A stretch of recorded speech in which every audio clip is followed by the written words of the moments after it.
Doctor Vandana കൊലക്കേസിൽ CBI അന്വേഷണം തള്ളിയതിനെതിരെ division ബെഞ്ചിനെ സമീപിക്കുമെന്ന് പിതാവ്. കേസ് അന്വേഷണത്തിൽ കുടുംബത്തിന് സംശയമുണ്ട്.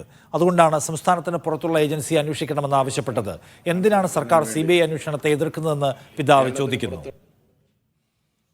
എൻ്റെ ഏക മോളുടെ കൊലപാതകം അതിൻ്റെ സത്യാവസ്ഥ മനസ്സിലാക്കുന്നതിന് വേണ്ടി കേരളത്തിന് പുറത്തുള്ള ഒരു ഏജൻസി അല്ലാതെ മറ്റാര് അന്വേഷണം നടത്തിയാലും അത് തെളിയുകയില്ല എന്നുള്ള അറിവിൻ്റെ അടിസ്ഥാനത്തിലാണ് ഞങ്ങൾ കേസ് ഫയൽ ചെയ്തിരുന്നത്.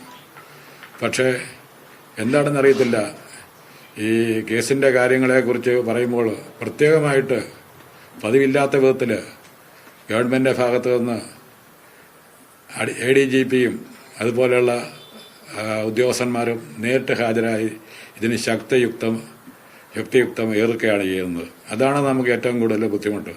പോലീസിൻ്റെ സാന്നിധ്യത്തിലുണ്ടായ ഒരു കൊലപാതകമാണ്. അപ്പോൾ പോലീസ് അതിനകത്ത് കക്ഷിയല്ലേ എന്നാണ് ഞാൻ അറിവുള്ളവർ പറയുന്നതും ഇങ്ങനെ പലരും പറയുന്നതും. അപ്പോൾ അവരെ ഒഴിവാക്കിക്കൊണ്ട് അല്ലെങ്കിൽ അവരുടെ രക്ഷിക്കാൻ വേണ്ടി ഗവൺമെൻറ് ചെയ്യുന്ന ഒരു പരിപാടിയാണ് എന്ന് പലരും ഞാൻ ഉൾപ്പെടെ സംശയിക്കുകയാണെങ്കിൽ തെറ്റു പറയാൻ പറ്റും ആർക്കെങ്കിലും.